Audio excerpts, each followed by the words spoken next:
Ya.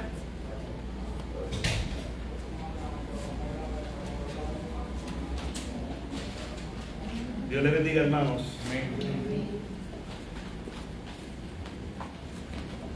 Dios les bendiga más. Vamos a orar, vamos a ponernos de pie para que puedan activarse un poquito. Aleluya. Alabado Dios. Amén. Gracias. Gloria al que vive. Gloria al que vive. Alabado el Señor. Pongamos de pie, vamos a orar, dándole gracias al Señor en esta mañana. Padre, te damos gloria, honra, te bendecimos, oh Dios, merecedor de toda alabanza y de toda gloria.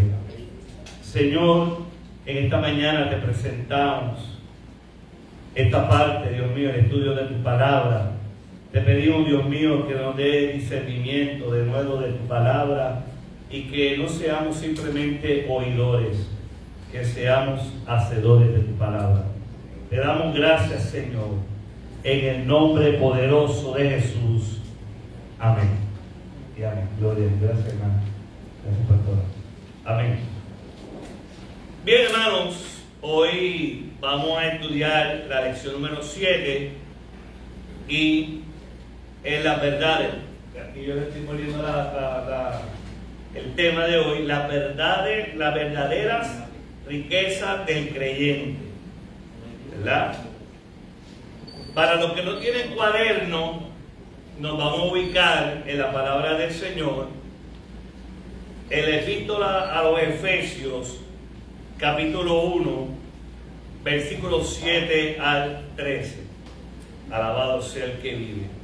Epístola a los Efesios, capítulo 1, versículos 7 al 13. Alabado sea el Señor. Gloria al que vive.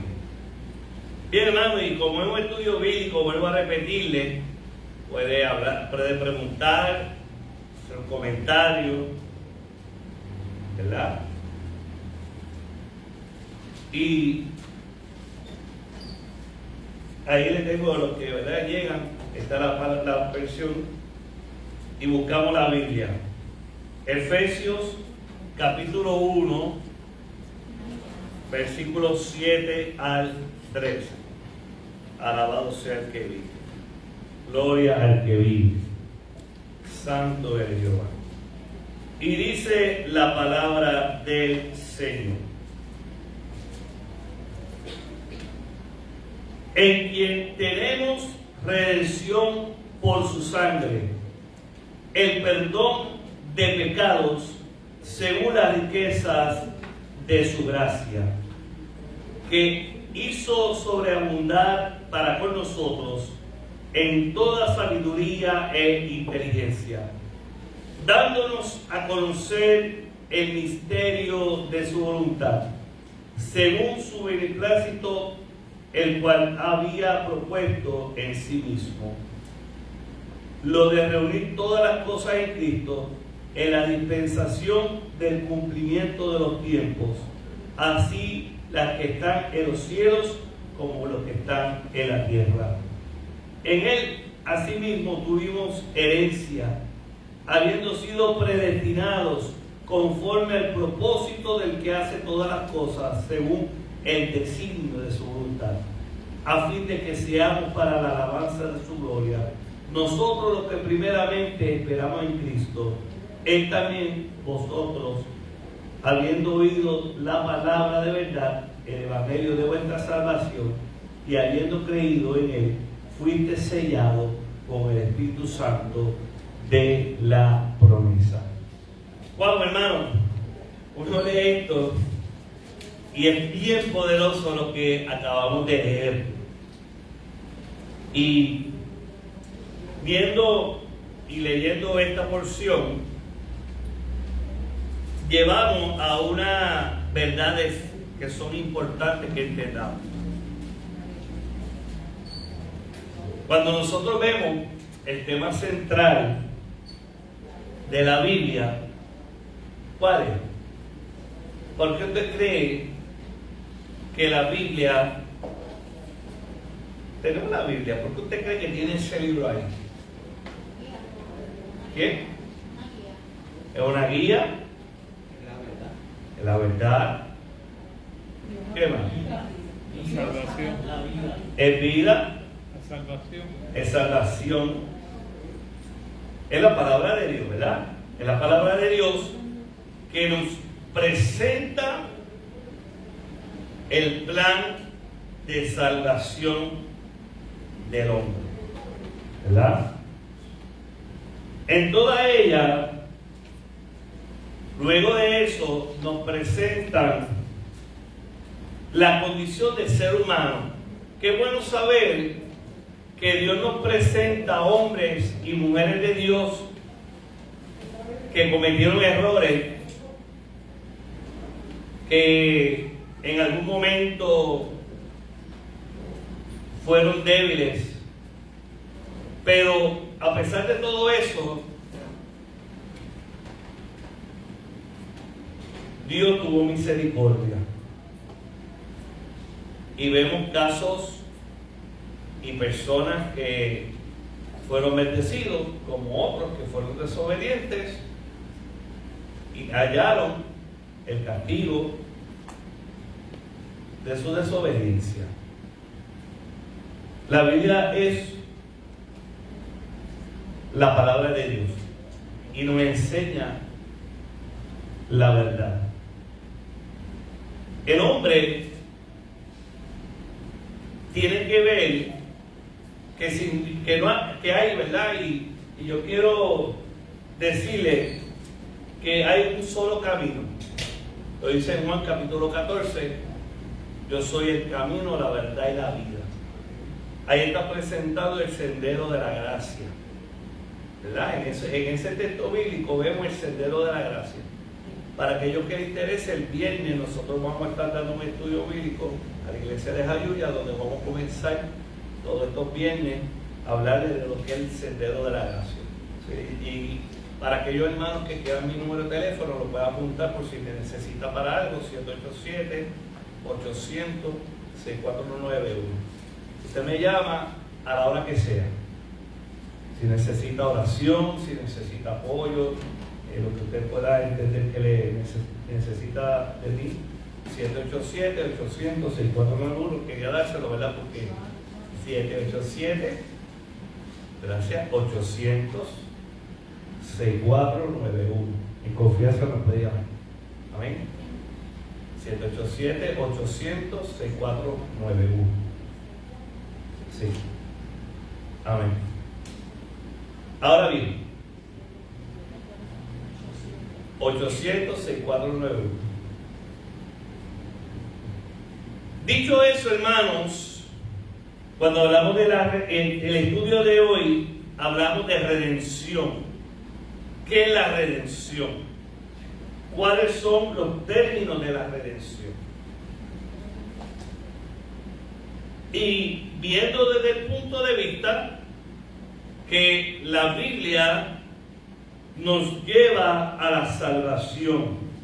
La salvación del ser humano es ese tema fundamental del mensaje. Cuando hablamos de evangelio, ¿qué usted entiende por el evangelio? ¿Qué? Mensaje. El mensaje, muy bien. ¿El mensaje de qué? De Cristo. ¿Y qué es Cristo? Nuestro Salvador. Quiere decir que el evangelio son las buenas nuevas de salvación. Es la nueva de salvación, que es lo que nosotros como creyentes debemos de hablar. Muchas veces, hoy en día, la gran mayoría de los predicadores predican de motivación. Son mensajes motivacionales. Mensajes donde entra un concepto, una teoría, ¿verdad? De una teología neoclásica, o en un término también podemos decir que hoy en día se predica mucho psicología humana, mucho humanismo,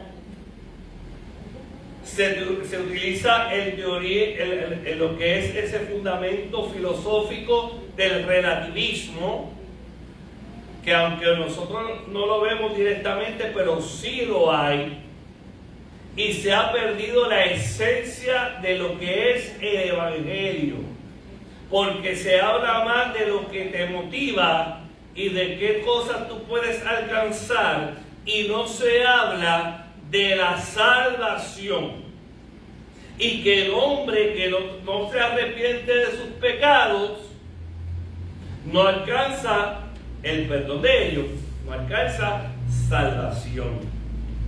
Y nosotros como iglesia debemos de volver a la senda antigua, debemos de buscar esa palabra de Dios donde hay una buena, donde hay gente que anhela escuchar que Dios lo puede perdonar, porque el pecado pesa, es una pesada carga que está muy profunda en los corazones de las personas. Usted no sabe cuánta gente anhela ser libre del pecado, pero como no se le habla de ello, como no se le enseña la redención y que nosotros somos redimidos por la sangre del Cordero, entonces hay mucha gente que va a las iglesias y todavía están llenas y cargadas de pecado. Y la iglesia tenemos que hablar de esto, ¿verdad? Así que mi hermano, mi hermana, cuando nos vemos eso, alguien que me lea el Efesios 1, 7 y 8. Vamos ahora a la primera parte del estudio de hoy, que dice: tenemos redención, ¿sí? El 7 ajá.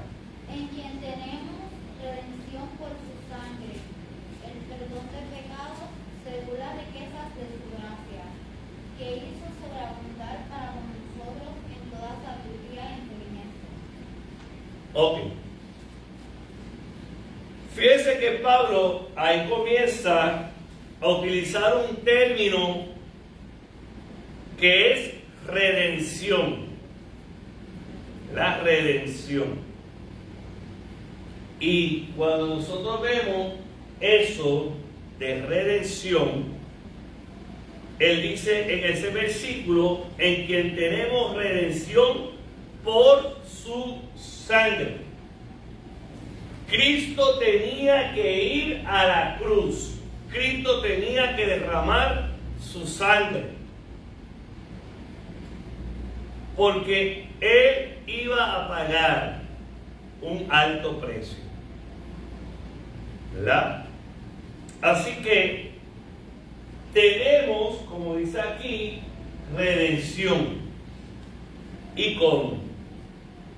En la primera parte nos dice que esa redención, ¿verdad? Ese término de redención es el resultado de hacer la liberación que hizo nuestro Señor Jesús. Por ello, nuestra redención es una experiencia real. Oiga, hermano, cuando usted es redimido por la sangre del Cordero, usted, y dice ahí en ese versículo que acabamos de leer, cuando somos redimidos por su sangre, el perdón de pecados según la riqueza de su gracia. Primero somos redimidos para luego recibir ¿qué? Perdón. Y cuando usted recibe perdón, ¿lo siente o no lo siente? ¿Qué usted cree? ¿Lo siente o no lo siente? Claro, porque el pecado pesa, el pecado hiere en nuestra alma. Porque automáticamente cuando uno peca, uno siente una separación. Y más cuando somos creyentes y hemos fallado, hay una contrición de espíritu, ¿cierto o falso? Claro, hermano. No sé usted, pero yo cuando he fallado, Cuando le he metido yo digo las 4, uno siente una contrición, uno sabe que hizo algo mal.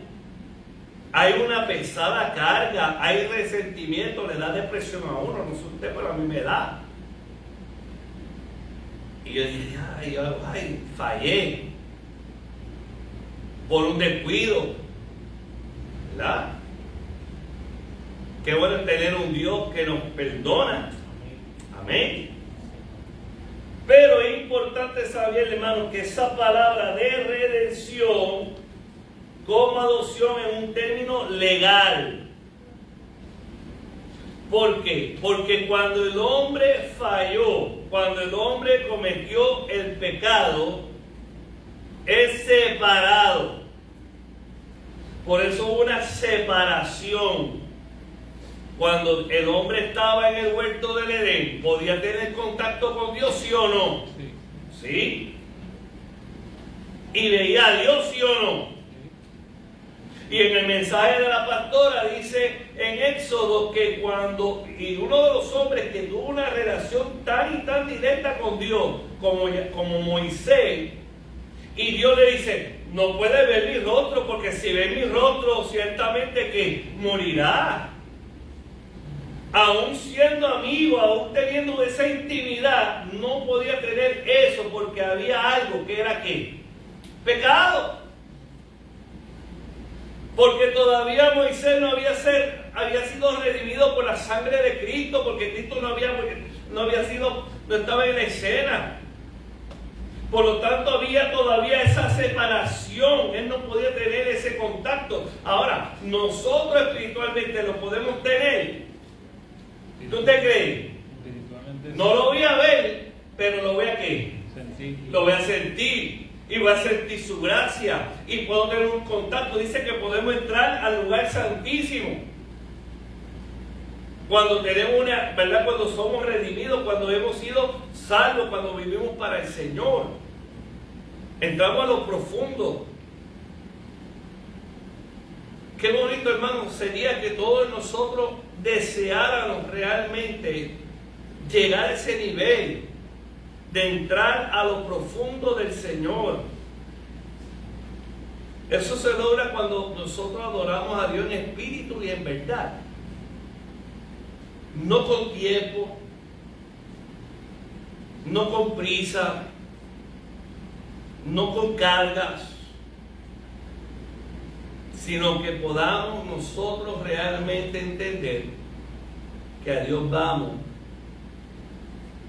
con toda nuestra mente, con toda nuestra alma, con todo nuestro ser. Ahora bien, ¿quiere decir que redención es un término qué? Legal. Legal. Es un término legal porque ya nosotros éramos esclavos de qué? Pecado. Del pecado. Porque el hombre cuando cometió, ¿verdad? Esa transgresión, es esclavo entonces del pecado, es esclavo del enemigo de las almas. Y para poder ser libre, para poder pasar de uno a otro, tiene que ser por un precio.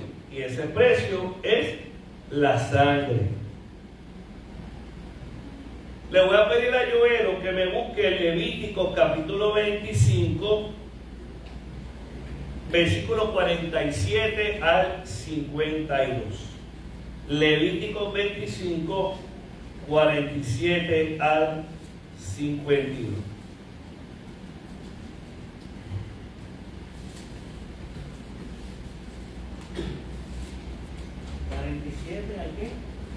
Del capítulo 25, versículos 47 al 52. Dice, si el forastero o el extranjero que está contigo se enriqueciere y tu hermano que está junto a él empobreciere y se vendiere al forastero o extranjero que está contigo o alguno de la familia del extranjero, después que se hubiere vendido, podrá ser rescatado.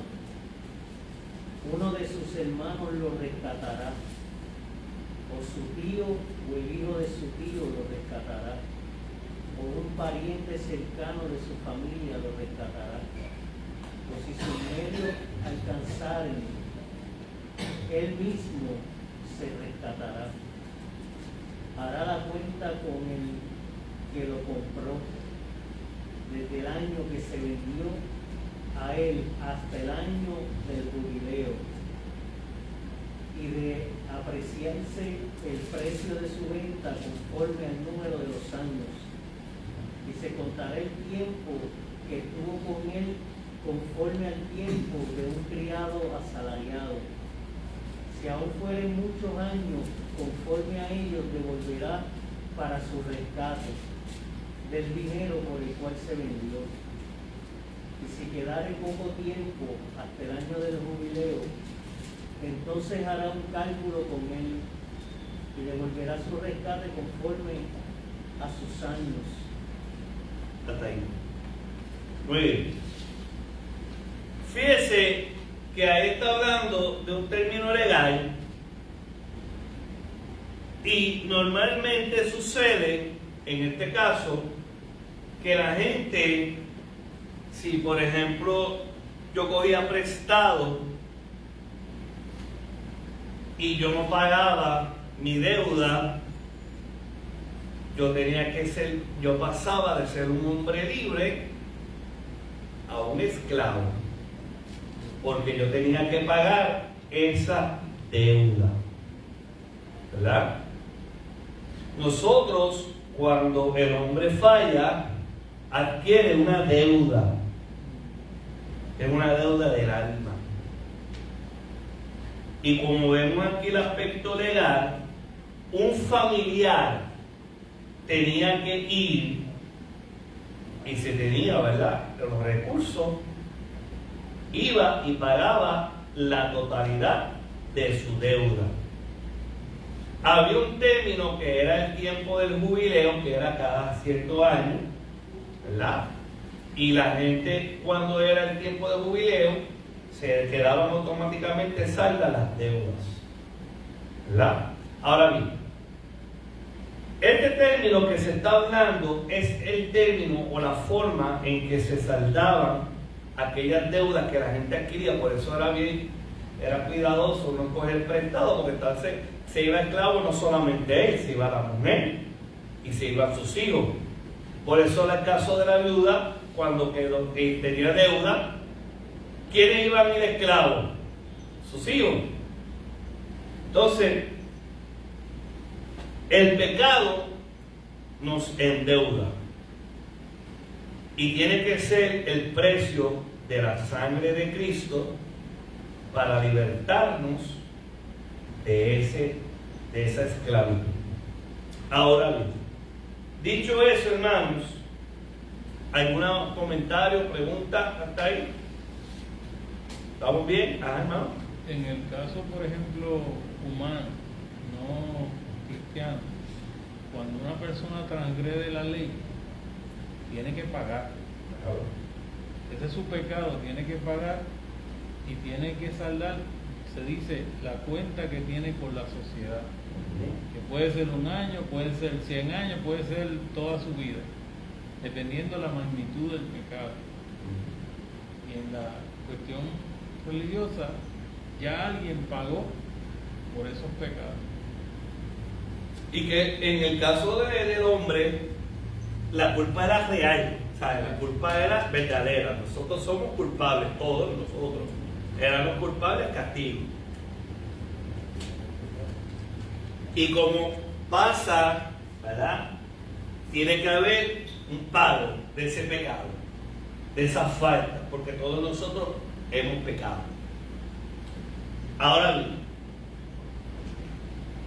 esa redención requiere, como les digo, derramamiento de sangre. Parte A, se tenía que derramar sangre, y como yo le estoy diciendo, la palabra redención indica ese resultado de un acto libertador de Jesús al derramar su sangre en la cruz, y se refiere tanto a lo que hizo Jesús como el resultado de ello.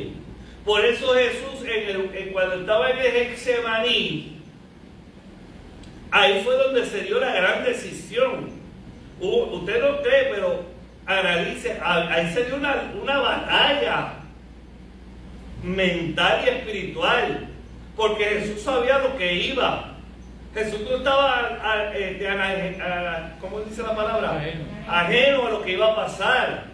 Él sabía lo que iba, él sabía el peso de la carga que iba a sufrir, él sabía lo que representaba todo eso, pero por amor, él se entregó al saber que tenía que derramar su sangre para que nosotros alcanzáramos perdón. Eso es algo para adorar, hermano. Eso es algo para agradecer, ¿verdad? Y dicho eso, cuando vemos esa realidad, hay dos verdades maravillosas de esa redención o de ese sacrificio que Jesús hace en la cruz del Calvario. Número uno es redención, paga el precio. ¿A quién le paga el precio? No a Satanás. Estamos equivocados, hermano. Jesús no le paga el precio a Satanás. Porque Satanás no es realmente el dueño de todo. ¿Es a quién? Al Padre. Él paga el precio al Padre de la ofensa que el hombre hizo en el huerto del Edén, y que de ahí en adelante todos hicimos lo mismo. Él paga el precio, Él une el puente. Porque el puente que había en el huerto del Edén, donde Dios y el hombre tenían una relación directa, se rompió en el pecado, y cuando Cristo derrama su sangre, entonces arregla ese puente que nos conecta con Dios. Paga el precio. Ya entonces el enemigo no es nuestro dueño, sino que ahora somos siervos del Señor. Y adicional a eso, recibimos perdón, como dice en los versículos que leímos en Efesios 1:7. Así que Jesús pagó el precio para liberarnos de nuestra esclavitud del pecado, y este precio fue por su sangre. Por eso tenemos que tener cuidado, hermano, en nuestras vidas cuando pecamos deliberadamente. No es lo mismo uno pecar porque se descuidó, falló, no lo hizo, ¿verdad? Lo hizo, pues, por un descuido, que uno pecar deliberadamente. Son dos cosas totalmente diferentes. Si yo, que estoy casado y sé que es pecado ser infiel a mi mujer, y yo con una compañera planifico tener intimidad con ella, pues estoy cometiendo un pecado deliberado, porque lo he planificado, porque el Espíritu Santo me va a redarguir, me va a decir, estás haciéndolo mal, mira, cuidado para dónde vas, mira esto, mira lo otro. Y yo con todo y eso pienso que Dios me va a perdonar después que haga. Cuidado, no pisoteemos la sangre de Cristo. Estoy viendo ese ejemplo drástico, ¿verdad? Pero a veces los creyentes toman y están enfermos, dice la Biblia, están mal físicamente, mal espiritualmente, porque deliberadamente cometemos pecado. Y es cuando nosotros a sabiendas sabemos que lo estamos haciendo mal y lo hacemos. Eso es una cosa muy diferente a cuando cometemos algo por descuido. Entonces tenemos que tener cuidado, porque la redención, que es por la sangre de Cristo, dice la Biblia, no la pisoteemos. En otras palabras, no tomemos en valor ese sacrificio. Y eso también se llama dureza de ¿qué? De corazón. Y a la hora de verdad podemos llegar hasta blasfemar. contra el Espíritu Santo en ese sentido. Y tenemos que tener cierto cuidado en eso. Ahora bien, Jesús tuvo que pagar este precio. No debemos pensar que fue a Satanás, sino que es el costo de liberarnos de la garra de Satanás. O sea, en otras palabras, no, el sacrificio de Jesús en la cruz del Calvario, esa redención, no es que el Señor con su sangre pagó a Satanás, no, es que a través de eso Él pagó el costo de liberarnos de las garras de Satanás. Ya Satanás no tiene injerencia en nosotros, no tiene poder. ¿Ok? ¿Dudas, preguntas tal? Así que en el Nuevo Testamento la sangre es un símbolo bíblico que representa la muerte de Jesús sobre la cruz. Y como dice Levítico 17:11, es necesario esa sangre porque expía nuestros pecados. Y si vamos a Hebreos 9:22, dice: sin derramamiento de sangre no hace remisión. Y cuando habla de remisión, habla de perdón. ¿Ok? Ahora, tenemos redención a través de su sangre, y esa redención requiere perdón. Punto B. Requiere perdón. El perdón se garantiza a través de la sangre. ¿Qué hacía la gente cuál es el primer libro de la Biblia? ¿Cuál fue el primer libro escrito por la Biblia? Génesis es el primero que aparece, pero no fue el primero que se escribió. ¿Cuál fue?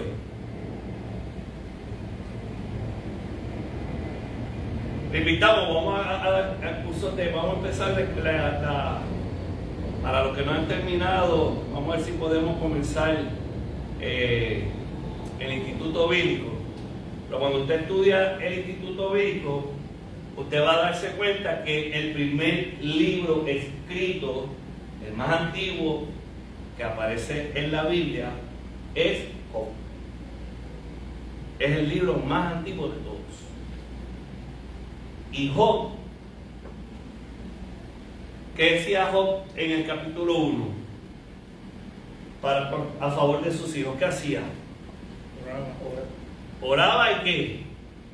Sacrificaba animales. ¿Por qué? Porque desde ese tiempo antiguo se sabía que la sangre era lo que hacía remisión de pecado.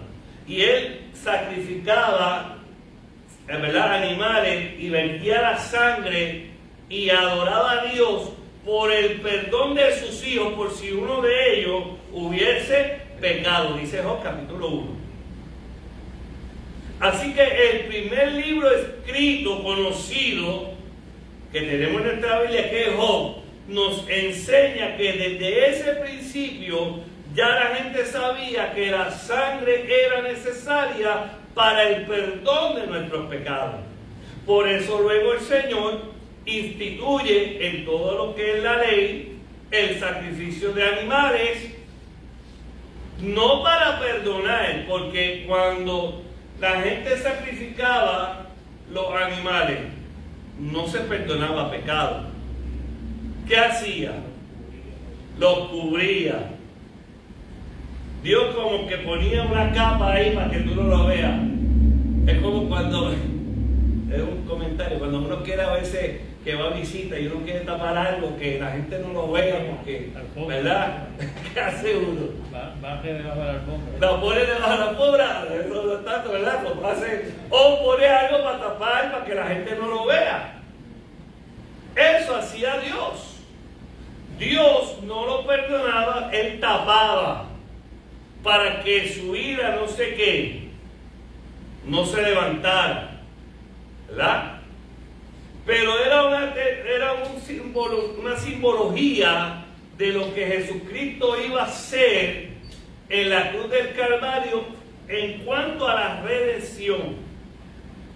Entonces, qué bueno es saber que ya a través de la sangre de Jesucristo ya no tenemos que derramar sangre, ¿verdad? Así que, dicho eso, hermanos, esa remisión de nuestros pecados en el sentido de despedirlo, ¿verdad? Cuando hablamos de transgresiones, hablamos de actos pecaminosos. Una mentira, una transgresión. ¿Qué usted cree? Una mentira piadosa. Yo no entiendo eso porque para mí mentira no es piadosa, es mentira, ¿verdad? No hay mentira grande ni pequeña, no hay pecado puro, no hay pecado más grande que otro. Todo pecado es una transgresión. Usted lo podrá justificar, pero lo justifica para usted, no para Dios. ¿Ve? Y nosotros tenemos que tener cuidado en eso. Son errores. Mire, muchas veces nosotros oramos mandando mensajes de texto al cielo. Y les quiero explicar aquí. Muchas veces nos envolvemos en tantas cosas. Facebook, Internet, Netflix. Sí, porque llegamos cansados y de hecho yo lo hago, yo veo televisión, no crean, me gusta. Pero hay que sacar el tiempo para presentarnos delante de Dios. Y a veces mandamos textos al Señor, mensajes de texto, ¿cómo? Cansados, muertos, no oramos, llegamos a la cama, y Señor, aquí cayó tu hija, perdóname, Dios mío, por lo que he hecho. Y uno orando, no sé si le ha pasado, a mí me ha pasado. Voy a hablar por mí, no puedo hablar por otro, pero llego cansado, oro, Señor, gracias, perdona mis pecados. Y me fui. No creas, Dios me ha dado un par de jalones de oreja. Y me ha dicho, no, hay que meter tiempo. ¿Por qué? Porque a veces tenemos que arrepentir. El perdón también lleva arrepentimiento. Y muchas veces nos acostumbramos al pecado. ¿Sabía eso, hermano? Muchas veces nos acostumbramos al pecado. Muchas veces somos tolerantes al pecado. Y Dios no le agrada eso. Nosotros todos los días debemos arrepentir. ¿Qué tenemos que hacer? Decirle, Señor, hice esto mal, hice esto mal, me arrepiento. Y tenemos que decir las faltas. No algo genérico. Algo genérico. Por eso ahora hay que presentarnos ante Dios y decir, cometí, fallé aquí, Señor, yo me arrepiento.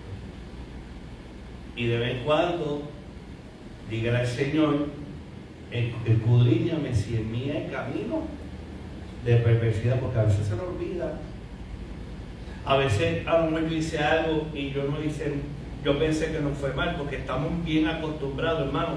Y quiero decirle algo, en el mundo en que estamos viviendo, con tanta agitación que hay, con tanto que el mundo nos está envolviendo en la parte económica, en los trabajos y todo, somos muy flexibles al pecado. Y tenemos que cuidarnos de eso. ¿Algún comentario hasta ahí? Ok. Punto B. O C. La redención requiere gracia.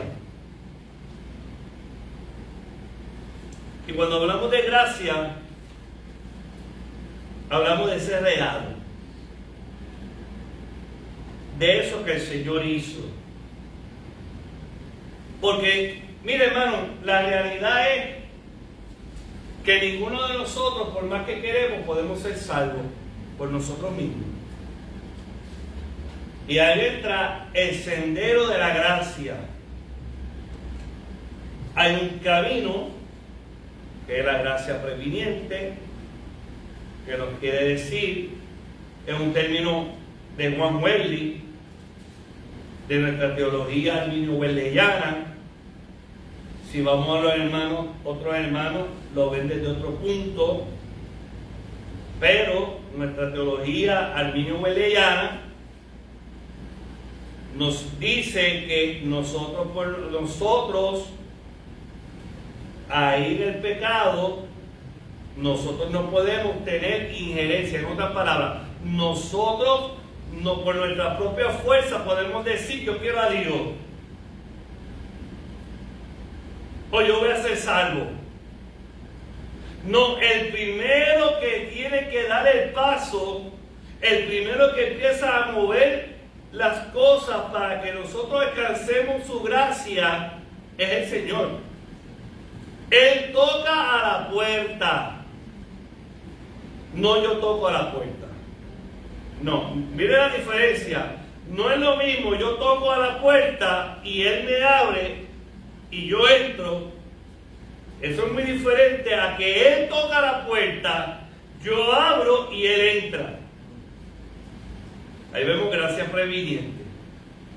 ¿Ve?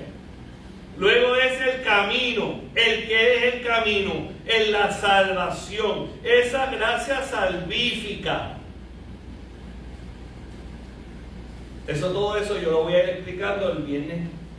Va a ser como 5 o 6 viernes corridos. La iglesia de Nazareno de Jayuya va a ser por Zoom. Si a usted le interesa, me escribe y yo le mando el enlace. Entonces, cuando hablamos de esa gracia previniente y luego la gracia salvífica, que es esa gracia, ese regalo, ese don que Dios nos da a través de la salvación. Él es el camino, la verdad, que es la gracia salvífica, y la que, la vida. Ahí vemos la gracia santificadora. Porque la santidad es vida, es nuestro estilo de vida. Amén. Dicho eso, hermanos, cuando vemos aquí en el estudio bíblico que nos habla de eso, la medida de esta redención está expresada con la frase según las riquezas de su gracia. Esto significa que la gracia de Dios es que es abundante, sobrepasa, no te da poco, no te da hasta ahí a mitad, no. La riqueza de su gracia es, por más pecado que tú tengas, más gracia. Aleluya. Por eso dice, donde sobreabunda el pecado, sobreabunda ¿qué? La gracia, porque el pecado no sobrepasa la gracia. Al contrario, la gracia del Señor sobreabunda. La salvación, eso que le estoy diciendo, la gracia previniente, la gracia santificadora, la gracia salvadora y la gracia santificadora es para todos. Y por más pecadores que sean, hay gracia que sobreabunda. El Dios perdona todo pecado. Todo el que venga arrepentido y humillado, Dios no lo desprecia, dice su palabra. Entonces, hermano, la redención requiere gracia. Y esa gracia es a través de Jesucristo. ¿Alguna duda o pregunta, hermano? Yo a veces pienso que yo no estoy predicando, hermano. Si usted quiere decir algo, lo puede decir. Amén. Amén. Os estoy hablando mucho y no los dejo ver. Amén. Seguimos. Quiere decir, hermano, segunda parte, tenemos conocimiento espiritual. Hermano, léame, dígame, ¿cuál es tu nombre?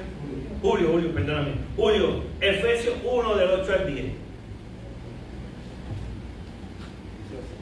que hizo sobreabundar para con nosotros en toda sabiduría e inteligencia, dándonos a conocer el misterio de su voluntad, según su beneplácito, el cual se había sobrepuesto en sí mismo.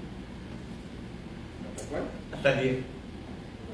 Se reunió todas las cosas en Cristo en la dispensación del cumplimiento de los tiempos, así las que están en los cielos como las que están en la tierra.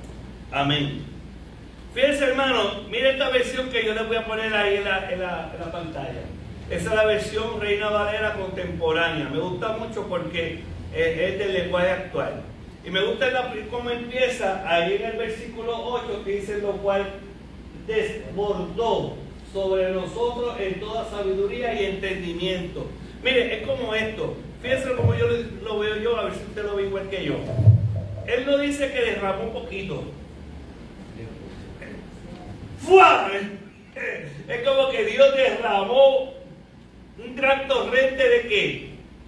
De esa gracia, de ese amor, de esa inteligencia, ¿verdad? Quiere decir que Dios, cuando nosotros venimos a Cristo, somos redimidos, somos perdonados, Dios derrama sobre nosotros, pero no un chispito, sino que derrama sobre nosotros. Y me gusta el término que dice desborda, cuando tú desbordas algo. Cuando tú coges una copa y la sigues llenando hasta que se desborde y se salga por ahí el agua, el café, lo que sea. ¿Ves? Quiere decir que nadie me puede decir a mí que Dios le da poco. Nadie me puede decir que Dios no le da sabiduría. Nadie me puede decir que Dios no da entendimiento. Si me dice eso, está diciendo que ese texto es mentira. Dios da hasta que sobreabunde, hasta que se derrame. Y nos dio a conocer el misterio de su voluntad. Antes el hombre no sabía lo que Dios quería. El hombre no lo sabía. Tenía que esperar a que viniera, aleluya, un profeta y le dijera. Pero ahora el Espíritu Santo nos da a conocer el misterio de la verdad. Amén. Y dice, según su beneplácito, Dios se alegra. Hermano, Dios no está acá con un látigo esperando, no. El Dios que nosotros le servimos, Él está tan gozoso, Él se siente, aleluya, tan alegre, que cuando tú vienes a Él, Él te sobreabunda, Él te derrama bendición, Él derrama sobre ti sabiduría y entendimiento para que puedas conocer su verdad. Y dice aquí, para que cuando llegara el tiempo señalado, hay un tiempo señalado, mi hermano, ¿verdad? Entonces, dicho eso, tenemos herencia. Esa herencia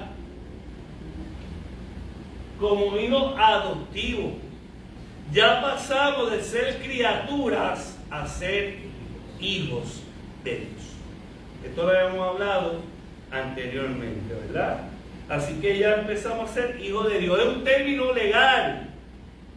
Es un término de que ya somos hijos de Dios y somos, dice la Biblia, Pablo hablando, somos coherederos juntamente con ¿quién? Con Cristo. Amén.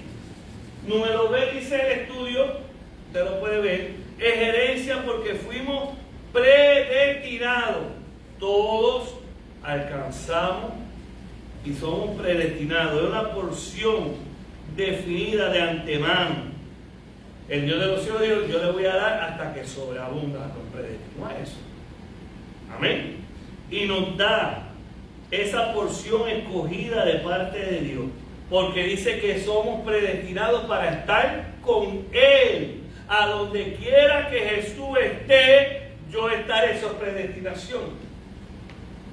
No se va a dar a suerte, no, ya lo dijo. Ya somos su pueblo, ya somos su cuerpo. Ahí nos predestina en ese sentido, porque Dios nos escogió, No fue una selección arbitraria, sino que Él le da la oportunidad a toda la humanidad, a toda la humanidad. Es una salvación universal. Todos tienen la posibilidad, pero aquellos que puedan abrir su corazón a esa gracia previviente, entonces alcanza la gracia salvífica. Y no se queda ahí, porque el que es salvo, al buscar de Dios, a buscar de su presencia, a ser sobreabundado en su voluntad, entonces alcanza la gracia santificadora. Y eso nos dice entonces el estudio, que somos sellados con el Espíritu Santo. Lo dicen porque dice en Efesios 1:13 que somos, ¿verdad? Lo dice claramente, que deben buscarlo rapidito, que dice: en él también vosotros, habiendo oído las palabras de verdad, el evangelio de vuestra salvación, y habiendo creído en él, fuiste sellado con el Espíritu Santo. Y cuando tú sellas, en ese tiempo era marcando propiedad. Este es mío, no lo puedes tocar. ¿Ven? Y somos sellados, por eso Satanás no puede tocarnos a nosotros sin permiso, hermano. Usted no venga a mí, yo como pastor, cuando me decían: no, yo estoy ahí como Dios quiere. No, Dios quiere que estés bien. Dios no quiere que tú estés mal. Tengamos cuidado de lo que hablamos, cómo lo decimos. Estoy en guerra, batallando y con el diablo. No, el diablo ya está vencido. Yo estoy en el proceso, diga esto, hermano. Cuando usted esté pasando luchas, pruebas, dificultades, hable con inteligencia, porque sus palabras determinan la victoria. Cuando usted esté en guerra, en enfermedad y en cosas, usted va a decir: yo estoy en el proceso de Dios y en su perfecta voluntad. Diga eso nada más. Yo estoy en el proceso de Dios. Todos estamos siendo procesados, unos más antes que otros, y los procesos de Dios para cada uno es individual. Pero sabe algo, lo que Dios quiere al final es que tú seas vaso de honra, para Él vertir toda la gracia de Dios sobre tu vida. No para un tiempo, no para poco, es para la eternidad. Amén. Dicho eso, ya leímos la parte. En conclusión, el hermano, por favor, léame la conclusión. Aunque es imposible dimensionar la magnitud y profundidad de la salvación que Dios nos regaló en Cristo, debemos agradecer todo lo que el Señor hizo por rescatarnos de la esclavitud en la que nos mantenía el pecado. Por otro lado, debemos disfrutar de esta salvación que nos dio la libertad, no solo de lo que nos esclavizaba, sino también que nos otorgó la libertad para hacer el bien y amar a otros con el mismo amor con que Dios nos amó, ama y amará siempre. Amén. ¿Alguien que quiera comentar algo nuevo que haya aprendido en la clase de hoy? ¿Algo nuevo? ¿Algún comentario? Eso se llama en educación la praxis. Saber qué hemos aprendido. Todo maestro debe hacer esto. ¿Algo nuevo? Lo dejó, no lo sabía, muy bien. Sí. En el primer libro escrito, el más antiguo, es Job, ¿verdad? Lo que pasa es que se escribe, se pone a Génesis primero porque presenta la creación del hombre, ¿verdad? Cómo surge el hombre, y por eso se pone Génesis. Y el Pentateuco, cuando se hace, se hizo el canon bíblico del Antiguo Testamento, ¿verdad?